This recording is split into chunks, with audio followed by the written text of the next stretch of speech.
శ్రీ మహాగణాధిపతే నమః.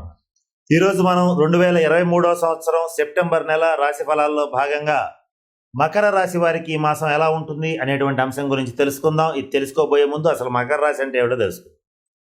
మకర రాశి అనగానే ఉత్తరాషాఢ నక్షత్రం 2, 3, 4 పాదాలు, శ్రవణ నక్షత్రం 1, 2, 3, 4 పాదాలు, ధనిష్ట నక్షత్రం 1, 2 నక్షత్ర పాదాల్లో జన్మించిన వాళ్ళందరినీ మనం మకర రాశి జాతకుల కింద పరిగణిస్తాం.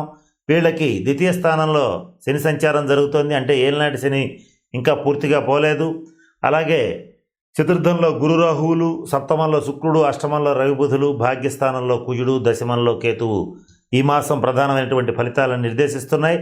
ఈ గ్రహ గతుల్ని గనక మనం కాస్త పరిశీలించి చూసినట్లయితే కొన్ని రంగాల వాళ్ళకి చాలా తీవ్రమైనటువంటి వ్యతిరేక ప్రభావాలు ఉన్నాయి. మిగిలిన అన్ని రంగాల వాళ్ళకి కూడా దాదాపుగా 60-70% రంగాల వాళ్ళకి అద్భుతమైన శుభ ఫలితాలు ఉన్నాయి. ఇక 20-30% లేదా 30-40% ఉన్నటువంటి రంగాల వాళ్ళకి మాత్రం తీవ్రమైన దుష్ఫలితాలు గోచరిస్తున్నాయి. ఏ రంగంలో వాళ్ళకి ఎటువంటి ఇబ్బందులు కలుగుతాయి, ఏ రంగంలో వాళ్ళు ఏ రకమైన జాగ్రత్తలు తీసుకుంటే మరిన్ని శుభ ఫలితాలు పొందుతారు, ఈ మాసంలో ఉన్నటువంటి గ్రహగతుల నుంచి సునాయాసంగా బయటపడగలుగుతారు అనేటువంటి అనేక అంశాల గురించి ఇప్పుడు మీకు నేను కూలంకషంగా తెలియచేయడానికి ప్రయత్నం చేస్తాను. మొట్టమొదట ఈ రాశి వారికి ద్వితీయ స్థానంలో జరిగేటువంటి శని సంచార రీత్యా దాదాపుగా పనులన్నీ చివరికి వచ్చేస్తాయి. మీరు ఏ పనులైతే గతంలో కొంతకాలంగా పోరాటం చేస్తూ ఉన్నారో ఆ పనులన్నీ కూడా ఈ మాసం అయ్యే వేళకి దాదాపుగా వాటికి శుభం కార్డు పడే పరిస్థితి ఉంది. అంటే చక్కగా సక్సెస్ఫుల్గా పూర్తయ్యేటువంటి పరిస్థితులు కూడా వస్తాయి. ఇక చతుర్థ స్థానంలో ఉన్న గురు రాహువుల సంచార రీత్యా నూతనంగా స్థిర చరాస్తులు అలాగే వాహనాలు ఇటువంటివి కొనుగోలు చేసే అవకాశాలు పుష్కలంగా ఉన్నాయి. ఇది పురుషుల కన్నా మకర రాశి స్త్రీల పేరు మీద ఎక్కువగా కొనేటువంటి అవకాశాలు కూడా గోచరిస్తున్నాయి.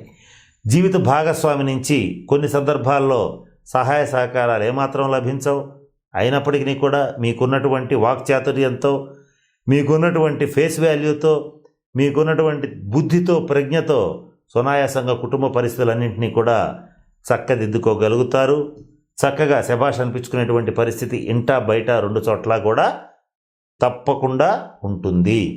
ఇకపోతే మకర రాశి వాళ్ళకి అష్టమ స్థానంలో ఉన్న రవి బుధ సంచార రీత్యా ఎవరైతే అధికారంలో ఉంటారో మకర రాశి వాళ్ళు, ఎవరైతే రాజకీయ నాయకులు ఉంటారో వాళ్ళకి ఈ మాసం ఏమాత్రం బాగోలేదు.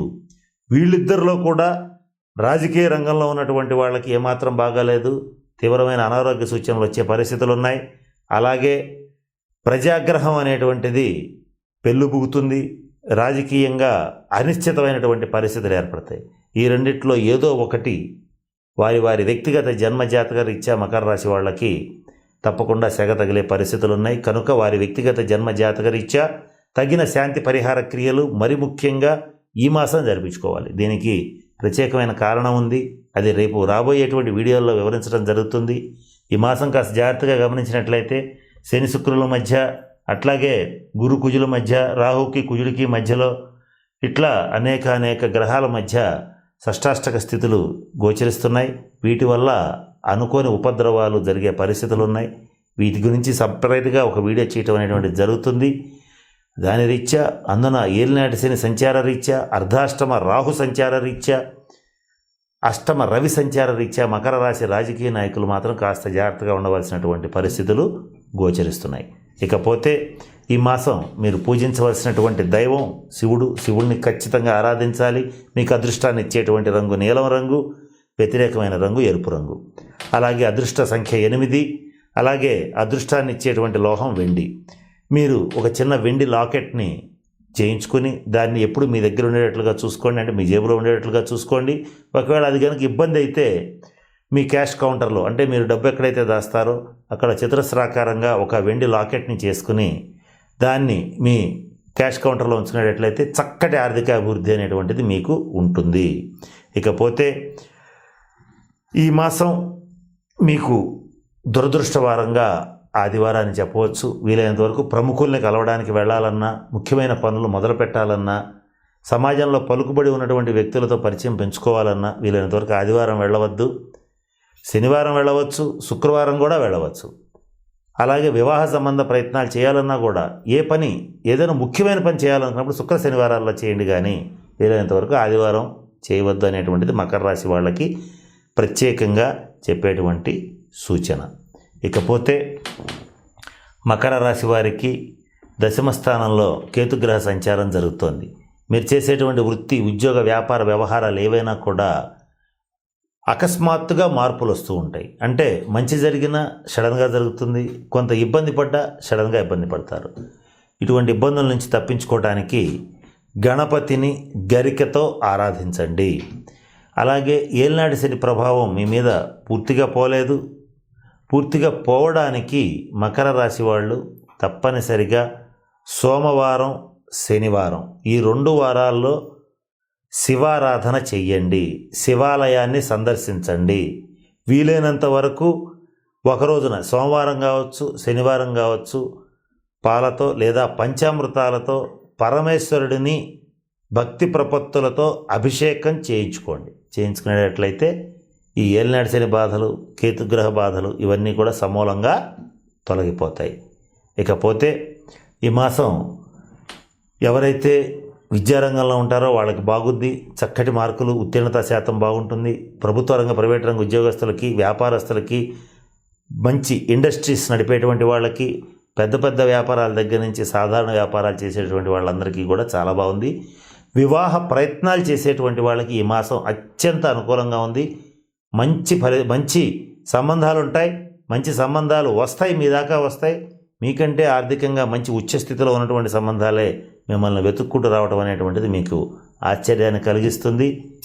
ఇటువంటి మంచి శుభ ఫలితాలు ఈ మాసం మీకు గోచరిస్తున్నాయి. సంతానపరమైనటువంటి విషయాల్లో సంతాన పురోగతి కూడా చాలా బాగుంది. ముఖ్యంగా స్త్రీ సంతానం మంచి విజయ పథంలో దూసుకుపోవడం అనేటువంటిది జరుగుతుంది. కనుక నేను చెప్పిన అన్ని అంశాలని దృష్టిలో పెట్టుకోండి. ఏది ఏమైనప్పటికీ 80% మంచి శుభ ఫలితాలు ఉన్నాయి. ఒక 20% మాత్రం ఇబ్బందికరమైనటువంటి ఫలితాలు ఉన్నాయి. సర్వసాధారణంగా పట్టిన పట్టు విడవకుండా ఏ పని అయితే మొదలు పెడతారో దాన్ని పూర్తి చేసేంత వరకు శారీరకంగా, మానసికంగా ఓర్చుకుని ప్రయత్నం చేయగలిగినటువంటి శక్తి సామర్థ్యాలున్న మకర రాశి వాళ్ళకి ఈ ద్వితీయ స్థానంలో ఉన్న శని బాధ కావచ్చు, దశమ కేంద్రంలో ఉన్న కేతువు యొక్క ఇబ్బందులు కావచ్చు, అంటే వృత్తిరీత్యా వచ్చే ఇబ్బందులు కావచ్చు, అష్టమ స్థానంలో ఉన్న రవిగ్రహ ఇబ్బందులు కావచ్చు, వీటి నుంచి తప్పించుకోవటం చాలా సులువు. అయితే ఈ మాసంలో రవిగ్రహ సంచారంలో ప్రత్యేకత ఉంది. సుమారుగా సెప్టెంబర్ 16, 17 తారీఖుల వరకు కూడా రవి ఇక్కడ అష్టమ స్థానంలో సంచరించడం అనేటువంటిది జరుగుతుంది. తరువాత భాగ్యస్థానంలోకి వెళతాడు. కనుక ఏదైనా సరే కోర్టు కేసులు కానీ, మధ్యవర్తి పరిష్కారాలు కానీ మీరు ఎక్స్పెక్ట్ చేసేటట్లయితే ఈ మాసం ప్రథమార్థంలో ప్రయత్నం చేయొద్దు. ద్వితీయార్థంలో ప్రయత్నం చేస్తే మీకు తీర్పులు అనుకూలంగా వస్తాయి. మీరు చేసేటువంటి ప్రయత్నాలు కూడా విజయవంతమవుతాయి. ఆర్థికంగా లాభపడటం కూడా జరుగుతుంది. ఈ మాసం మీరు తీసుకునేటువంటి నిర్ణయాల రీత్యా చాలా సులువుగా స్థిర చరాస్తుల్ని కూడబెట్టగలుగుతారు. అలాగే మరి ముఖ్యంగా ప్రతి విషయంలోనూ మీకున్నటువంటి సహజ లక్షణం ఏంటంటే కీడించి మేలెంచుతారంటారు పెద్దలు. కీడించి మేలెంచడం అంటే ప్రతి పనిలోనూ ఇది గనుక ఇబ్బంది వస్తే ఏం జరుగుతుంది అనేటువంటి ఒక కీడు, ఒక చెడు ఎలా ఉంటుందో దాన్ని ఊహించుకుని దాన్ని ఓవర్కమ్ చేసిన తర్వాత మంచి కోసం ఎదురు చూస్తారు. ఇటువంటి లక్షణం మీకు జన్మతః ఉంటుంది. అది ఈ మాసం మరింత మీ బుద్ధికి పదునెక్కి ఎక్కడ ఏ లోటు, ఏ ఇబ్బంది రాకుండా మీ యొక్క ఉద్యోగ రీత్యా కావచ్చు, కుటుంబ రీత్యా కావచ్చు తగిన నిర్ణయాలు తీసుకుని మీ భవిష్యత్తుకి చక్కటి బాటలు వేసుకునే అవకాశాలు కూడా ఈ మాసం మీకు ప్రస్ఫుటంగా గోచరిస్తున్నాయి. ఏది ఏమైనప్పటికీ అధిక భాగం శుభ ఫలితాలు ఉన్నాయి. కొద్దిపాటి ఇబ్బందులు ఉన్నాయి కనుక నేను చెప్పినటువంటి పరిహారాలు చేసుకోండి. నేను చెప్పినట్లుగా రాజకీయ రంగంలో ఉన్నవాళ్ళు కావచ్చు, అలాగే శనికారకత్వ వ్యాపారాలు చేసేటువంటి వాళ్ళు కావచ్చు, వాళ్ళు అవసరమైతే వ్యక్తిగత జన్మజాతక రీత్యా తగిన శాంతి పరిహార క్రియలు జరిపించుకోవడం అనేటువంటిది ఈ మాసం ముఖ్యంగా చెప్పదగినటువంటి సూచన. కనుక నేను చెప్పిన అన్ని అంశాలు దృష్టిలో పెట్టుకుని మకర రాశి వాళ్ళు అష్టైశ్వర్యాలతో, భోగభాగ్యాలతో ఉండాలని మనస్ఫూర్తిగా ఆ పరమేశ్వరుని ప్రార్థిస్తూ సెలవు తీసుకుంటున్నాను. స్వస్తి.